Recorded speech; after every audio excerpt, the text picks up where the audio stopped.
अगली सुबह दोनों जल्दी उठे और राधा के मायके की ओर चल पड़े। राधा का घर गांव से थोड़ी दूरी पर था। जब वे वहां पहुंचे तो आंगन में राधा की माँ और उसका बड़ा भाई बैठे हुए थे। राधा को देखकर उसकी माँ थोड़ी चौंक गई। अरे राधा, तू? लेकिन तभी राधा का बड़ा भाई कठोर आवाज में बोला, क्यों आई हो यहाँ? भूल गई क्या? अब तुम्हारे लिए इस घर में कोई जगह नहीं है। भैया, हमें आपसे थोड़ी मदद चाहिए थी। इतना सुनते ही भाई ने निर्मल की ओर तिरछी नजर से देखा। बोला, मदद? किस बात की मदद? इस फटीचर के साथ शादी की थी ना, तो अब भुगतना तो पड़ेगा। निर्मल ने हिम्मत करके कहा, मैं एक व्यापार शुरू करना चाहता हूँ, मछलियों का। अगर थोड़ा उधार मिल जाए तो। उसकी बात पूरी भी नहीं हुई थी कि राधा का भाई जोर से हंस पड़ा। तुम और व्यापार, पहले खुद तो काम करना सीख लो। उसकी पत्नी भी हंसने लगी। जिस आदमी से अपनी पत्नी का पेट नहीं भरता, वो व्यापार करेगा। राधा की आंखें झुक गईं। माँ ने भी ठंडी आवाज में कहा, बेटी, हमने पहले ही कहा था, उस लड़के से शादी मत कर, अब भुगतो। भाई ने गुस्से से कहा, यहाँ से चले जाओ, हमारे पास तुम्हारे लिए एक पैसा भी नहीं है। ये सुनकर निर्मल के अंदर आग सी लग गई। उसने बिना कुछ कहे राधा का हाथ पकड़ा और वहां से निकल गया। राधा की आंखों में आंसू थे, लेकिन निर्मल की आंखों में गुस्सा जल रहा था।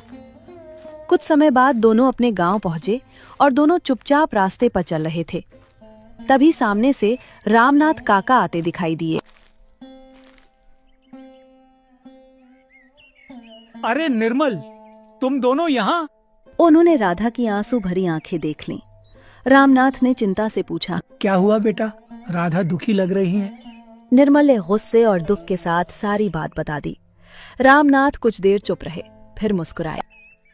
अगर तुम्हारा विचार सच में अच्छा है तो पैसे की चिंता मत करो, मैं तुम्हें एक आदमी से मिलवाता हूँ। ये सुनके निर्मल हैरान हो गया। क्या? सच में? कौन? वो कौन है काका? अभयपुर के जमींदार हरिचंद्र जी। ये सुनकर निर्मल थोड़ा घबरा गया, लेकिन रामनाथ उसे साथ लेकर अभयपुर की ओर चल पड़े और राधा अपनी घर के लिए निकल गईं। कुछ देर बाद वे एक बड़े हवेली जैसे घर के सामने पहुंचे। निर्मल पहली बार इतनी बड़ी हवेली देख रहा था। जैसे ही वो अंदर गया, उसकी नजर अचानक एक आदमी पर पड़ी। वही आदमी जो कल बाजार में उससे मछलियां खरीदने आया था।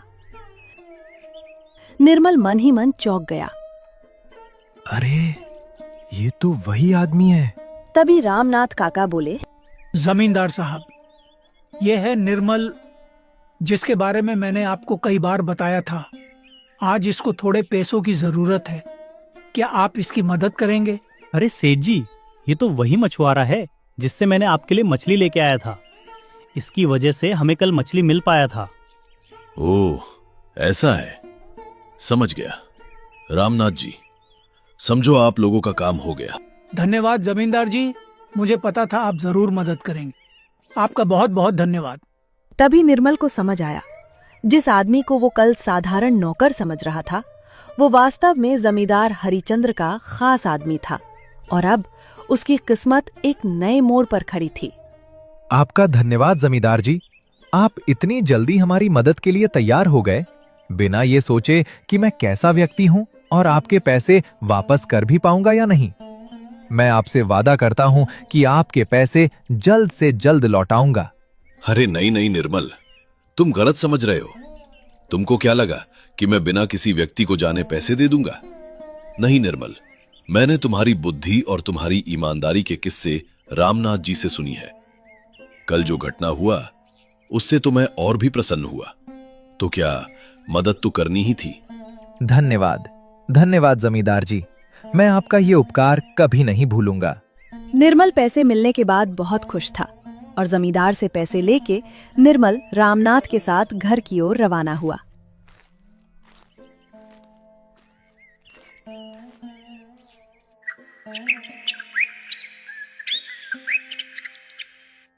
अगले दिन रामनाथ और निर्मल बाजार के एक जगह देखते हैं और वहां के मालिक से बात सीट करके उस जगह एक बड़ी सी दुकान खोलने की तय करते हैं।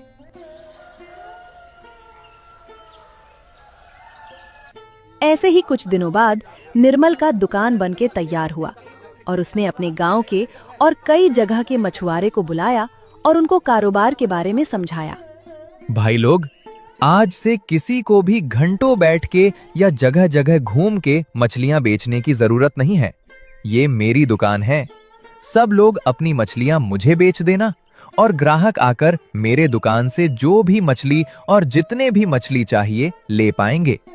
जिसको ये मंजूर है वो लोग मेरे कारोबार के साथ जुड़ सकते हैं। निर्मल भाई, मुझे जुड़ना है, लेकिन भाई इससे हमारी मेहनत तो कम होगी, लेकिन क्या हमें उतना ही फायदा मिलेगा जितना पहले होता था?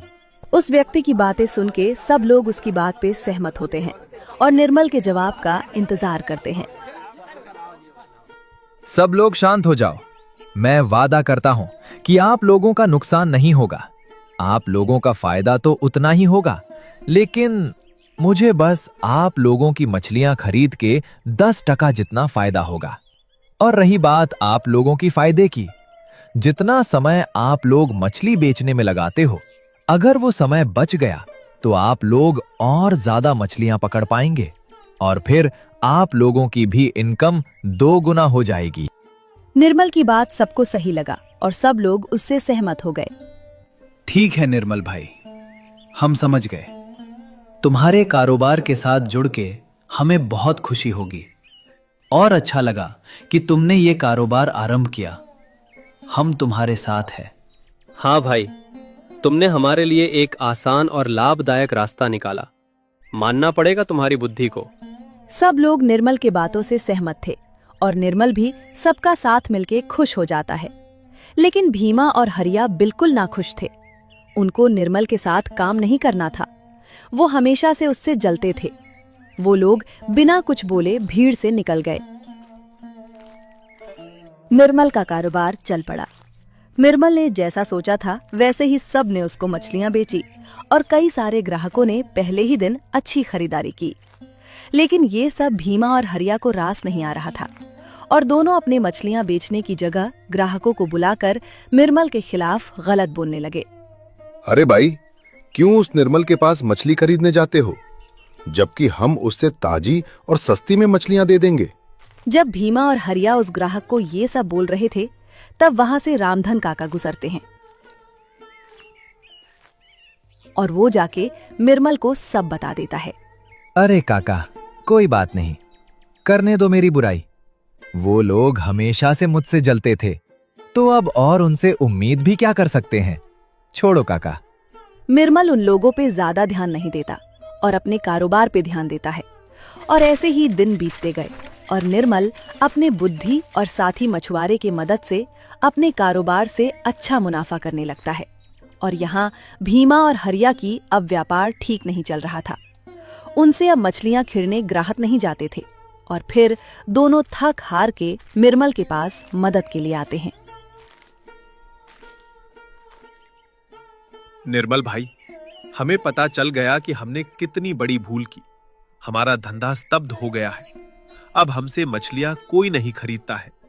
कृपा करके हमें भी अपने साथ जुड़ने का मौका दो। हाँ निर्मल भाई, कृपा करके हम पे ये एहसान करो और हमें बर्बाद होने से बचा लो।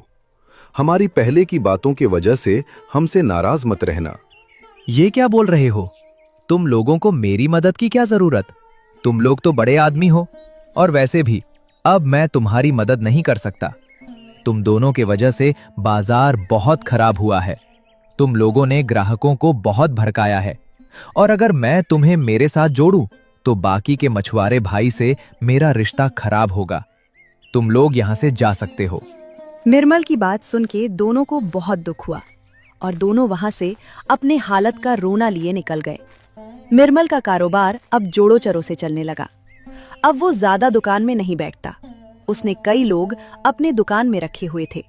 निर्मल का पुरानी झोपड़ी अब खुशहाल पक्के मकान में तब्दील हो गया था और निर्मल रामधन काका को भी अपने मदद के लिए उनको अपने कारोबार से अच्छा हिस्सा देता था और गांव के लोग भी अब उसको सम्मान के नजरों से देखने लगा था।